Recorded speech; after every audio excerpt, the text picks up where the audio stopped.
ہم جسے ملا کہتے ہیں، آپ دیکھیں گے کہ انہوں نے ہمیشہ طاقت کا ساتھ دیا ہے. میں تاریخ کی بات کر رہے ہیں. صوفیہ کا ذکر کہیں سے اٹھا لیجیے، وہ طاقت کے خلاف اٹھے. اچھا، اب یہ جو صورت ہم نے دیکھ لی ہے داتا دربار پہ، جو من کے پہنے کڑے پہنے، برسوں سے نہائے نہیں، مدتوں سے کلی نہیں کی، یہ صوفی نہیں ہے، یہ صوفی نہیں ہے، یہ صوفی نہیں ہے. اچھا ایک بھیس ہے، کہیں خود کردہ ہیں یا گم کردہ ہیں، جو کچھ بھی ہے، یہ صوفی نہیں. صوفی تو دنیا میں اتر کے، دنیا کے بیچ میں رہ کے جینا جانتا ہے. وہ دنیا سے ہٹ تو سکتا ہی نہیں، نہ ترک دنیا کی بات کرتا ہے. ترک دنیا کی بات کرے گا تو اس کی بنیادی جو فکر ہے، جو بنیادی فلسفہ، اس کی نفی ہو جائے گی. وہ تو خدا کو ڈھونڈنے نکلا ہے، خدا کی کائنات میں. تو جو کائنات کو ترک کرے گا وہ کیسے ڈھونڈے گا؟ ہم ان کے ساتھ زیادتی کر رہے ہیں. وہ تو کہتے ہیں کہ وہ حقیقت کی تلاش میں، بلکہ وہ لفظ جو استعمال کرتے ہیں وہ حق اور حقیقت کا کرتے ہیں، اور اسی جو استعمال کرتے ہیں عرفان اور عشق کرتے ہیں، کیونکہ حقیقت عقل کے ہاتھوں نہیں ملتی. عقل تو بس ایک حد تک آپ کو لے جاتی، اس سے آگے نہیں لے جاتی. وہ جب آتش نمرود میں کودتا ہے تو وہ عشق کودتا ہے. عقل تو ہاتھ پیر باندھ کے پیچھے لے آئے گی کہ جل جاؤ گے، کیا کرتے ہو، ہٹاؤ.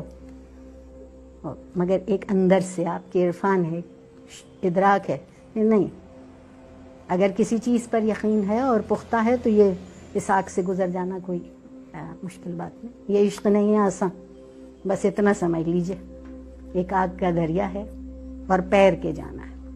ہمارے یہاں بہت سے لوگ تیرنے اور تیرنے کا فرق نہیں جانتے. تیرنا جو ہے وہ سر پانی سے اوپر ہوتا ہے، اور پیرنا جو ہے سر بھی پانی کے نیچے ہوتا ہے.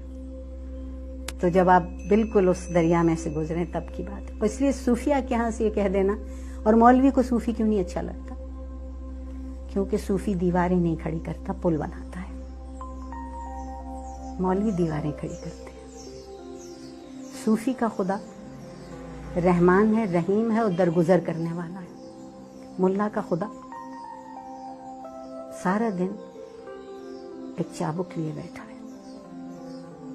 کہ یہ غلط کیا اور وہ غلط کیا. میرا سوال تو اپنے رب سے یہ کہ مجھے پیدا کیا تھا تم نے غلطی کرنے کے لیے، تو اگر مجھ سے غلطی سرزد ہوتی ہے تو مجھے یہ توفیق تو دی گئی ہے نا کہ میں اس غلطی کی اصلاح کر لوں. تو میں اس اصلاح کی توفیق میں اس سے محبت کیوں نہ کروں، اس سزا کے خیال سے اس سے ڈرتی کیوں رہوں؟ پھر میں کبھی وہ اس توفیق کی طرف نہیں جا پاؤں گی نا. اور اصلاح ہمیشہ محبت اور عنایت اور شفقت سے ہوتی.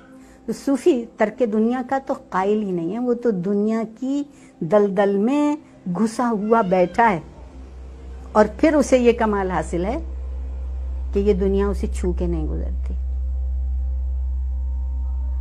فارسی کا ایک شعر ہے، درمیان قور دریا تخت بندم کر دئی، اور بازمی گوئی کہ دامن تر مکن ہوشیار باش، کہ مجھے تم نے دنیا کے بھنور میں تختے سے باندھ دیا ہے، اور پھر مجھ سے کہتے ہو کہ دیکھو دامن تر نہ ہونے پائے، ہوشیار رہنا. صوفی کا کام یہ ہے، دنیا کے بھنور میں اترتا ہے مگر اس کا اپنا دامن اس لیے نہیں بھیگتا کہ اس کے پاس بدنیتی نام کی کوئی چیز ہی نہیں ہے. وہ صرف خلوص نیت سے لوگوں سے محبت کرتا ہے اور لوگوں کو اخلاق کا اور بھلائی کا راستہ دکھاتا ہے. تو جسے کچھ لینا نہ ہو بدلے میں، وہ دنیا کو کیوں ترک کرے گا؟